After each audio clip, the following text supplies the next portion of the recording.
This is the notorious naval engineering school in Buenos Aires. Between 1976 and 1983, Argentina's dictatorship turned it into a prison and torture centre for dissidents. Around 5,000 people died here in the period now known as the Dirty War. Among the prisoners were two Jesuit priests, Orlando Yorio and Francesco Jalix, detained for preaching Marxist-inspired liberation theology in Buenos Aires slums. Their families asked the then head of Argentina's Jesuits, Jorge Bergoglio, now Pope Francis, to help get them released. Some now allege he turned a blind eye to their plight, or perhaps did worse. Obviously, it is an episode that isn't clear what was his role during the dictatorship. And as I said, Yorio died convinced that he had been given up by Bergoglio to the repressive regime.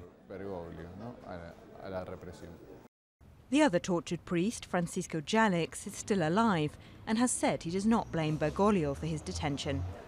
Argentina has reopened a number of human rights cases connected to the dictatorship in recent years, and Bergoglio was called to testify twice as a witness in crimes against humanity cases. Some human rights activists have defended him, saying he in fact protected victims of the dictatorship. I am aware of friends of people who were persecuted during that time, that Jorge Bergoglio helped. He helped a lot of priests and people who weren't priests to hide and leave the country when they were persecuted by the dictatorship. The Vatican also said he had defended victims in a statement on Friday. The church hierarchy never spoke out against the military regime, and some bishops even supported it, but there's no evidence that shows Bergoglio did. Many who lived through the period defend Pope Francis today. They say the climate of fear and personal risk at the time made it impossible to speak up.